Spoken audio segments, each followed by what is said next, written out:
ನಮ್ಮ ಮಂಗಳೂರಿನ ಹಸಿರು ಕ್ರಾಂತಿಗೆ ಶ್ರೀಮತಿ ಕ್ರಾಸ್ತಾ ಅವರ ಈ ಒಂದು ಮನದ ಆಳದ ಬಯಕೆಯನ್ನು ಈಡೇರಿಸಲಿಕ್ಕೆ ಸರಕಾರ ಮತ್ತು ಸರಕಾರೇತರ ಸಂಸ್ಥೆಗಳನ್ನು ಸಂಪರ್ಕಿಸಿದಾಗ ಹಲವು ಕಡೆಯಿಂದ ಒಳ್ಳೆಯ ಸ್ಪಂದನೆ ಬಂದಿದೆ.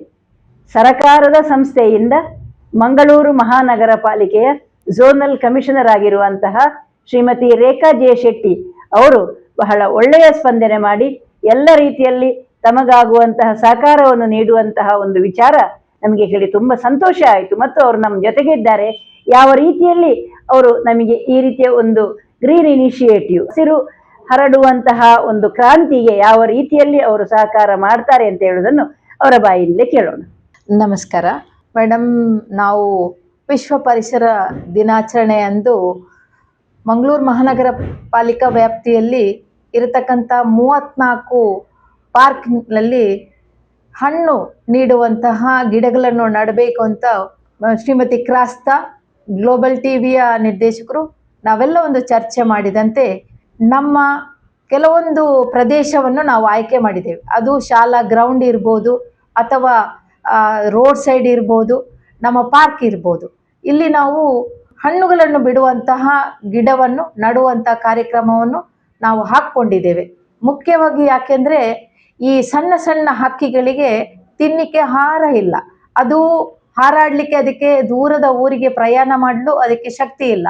ಯಾಕಂದರೆ ನಾವು ಬೇಸಿಗೆಯನ್ನು ನೋಡ್ತಾ ಇದ್ದೇವೆ. ಕಳೆದ ಬೇಸಿಗೆಯಲ್ಲಿ ಕೂಡ 38 ಸೆಲ್ಸಿಯಸ್ ಡಿಗ್ರಿಯಷ್ಟು ತಾಪಮಾನ ಇತ್ತು. ಆ ಸಂದರ್ಭದಲ್ಲಿ ಈ ಹಕ್ಕಿಗಳು ಬೇರೆ ಕಡೆಗೆ ನೀರಿಗಾಗಿ ಅಥವಾ ಅದರ ಆಹಾರಕ್ಕಾಗಿ ಹಾರಾಡಲು ಬಹಳ ಕಷ್ಟ ಆಗ್ತಾ ಇತ್ತು.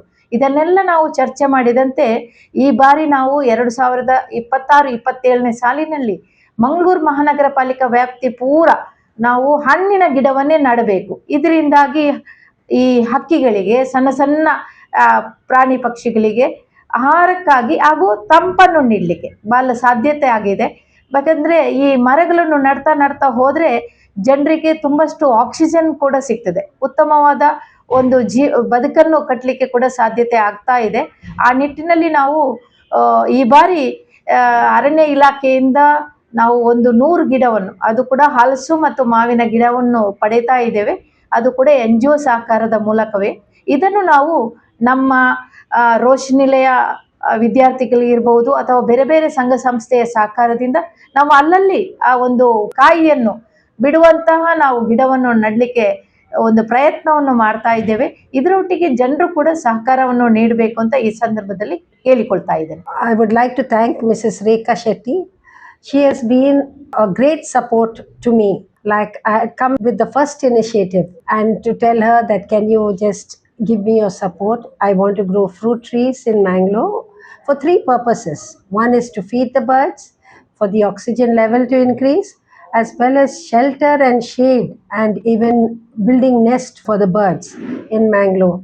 And we have lost a lot of species of the birds of Mangalore, and this initiative is to bring back these native birds of Mangalore.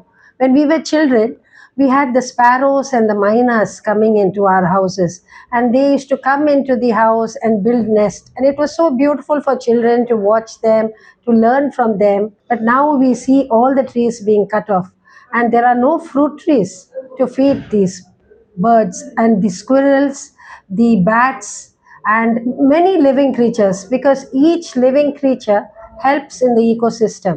And I feel that Mangalore should bring in this initiative, and we get in more groups and more like-minded people to come forward with the help of Mrs. Rekha Shetty and Mrs. Vinita Rai, who has done marvelous job in Mangalore city for the environment and for growing trees. And I thank both of them very much for helping me and collaborating with me. Thank you.